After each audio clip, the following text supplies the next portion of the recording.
Thank you, Madam Chair. Three things. First, I'd like to let everyone know that I like the chairman. That's a good start. That's a good start. That's a good start. And in that context, I would like to present her as the new chairman this gavel. Oh, thank you. It was made in 1956 of wood from the old West Virginia State House. Oh, my God. Wow. By the McKinley Vocational High School in Wheeling, West Virginia. It was presented to the then governor of West Virginia, Hewlett Smith, who kept it upon his departure.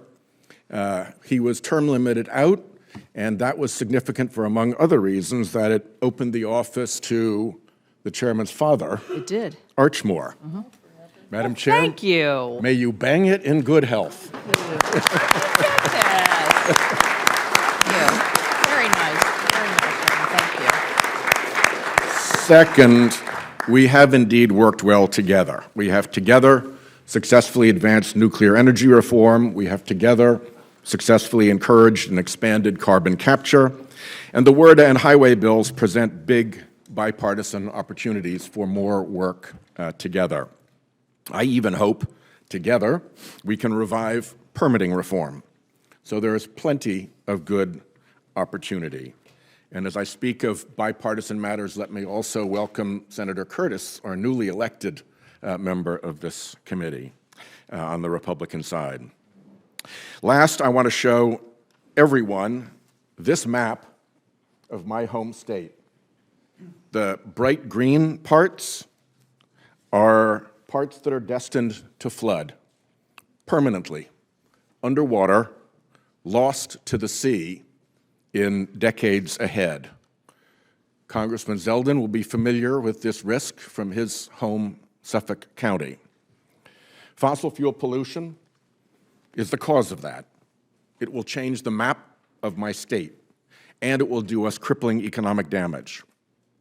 As I see it, we've been through three eras on climate. First was the era of science, and scientists, our headlights, did their job, predicting accurately what was going to happen. NASA scientists, academic scientists, IPCC scientists, Exxon scientists, they did their job.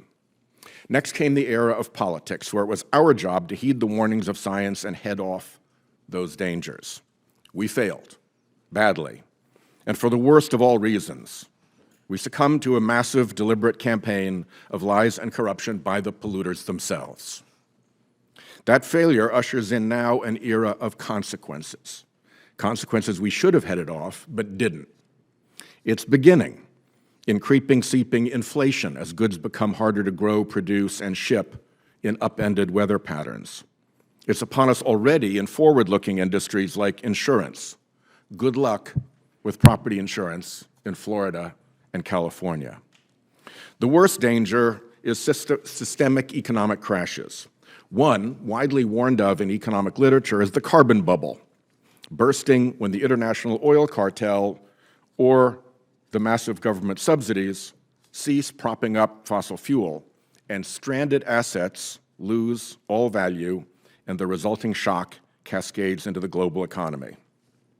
The other, upon us already, is climate risk, making property insurance unaffordable or unavailable, which in turn makes mortgages unavailable, which in turn crashes property values. Remember this map. Before all that land went underwater, it would become uninsurable. And that's still water flooding. Throw in big storms, and there's a whole coastal uninsurability crisis looming. The chief economist for Freddie Mac predicted a coastal property values crash cascading through the economy like the 2008 Great Recession. And that coastal danger is now matched by Western wildfire risk, like we're seeing right now in Los Angeles, launching the same insurance to mortgage to property values collapse. Let's be clear, we are in this perilous place because a campaign of lies and corruption and pollution delivered deliberately and at industrial scale by the fossil fuel industry was accomplished through an armada of paid front groups. And so we're clear, it's not just me warning of significant economic harms ahead. I will circulate to all colleagues, lucky you, this compendium of the published warnings for you and all of your staffs to review. This threat is real. If a sharp-eyed cabin boy on the Titanic had happened that night to see the iceberg ahead, you'd expect him to do whatever he could to fight his way to the captain's table in the fancy dining room and warn of the impending disaster. So please understand that map of my state and the sense of urgency that I feel. I am confident that the chairman would equal me in energy and determination for any similar dangers to her mountain state. And so it is through this lens of urgency that I approach this nomination hearing. President Trump has called climate change a hoax. While running for president, he met with fossil fuel industry executives and told them they should give him $1 billion in exchange for his reversing the rules that protect our air and water and limit the pollution that is driving climate change. And indeed, fossil fuel companies and executives lavished millions and millions of dollars on the Trump campaign and affiliated organizations. These special interests now expect a return on their political investment. They expect a reversal of the already limited protections we have for our air and water.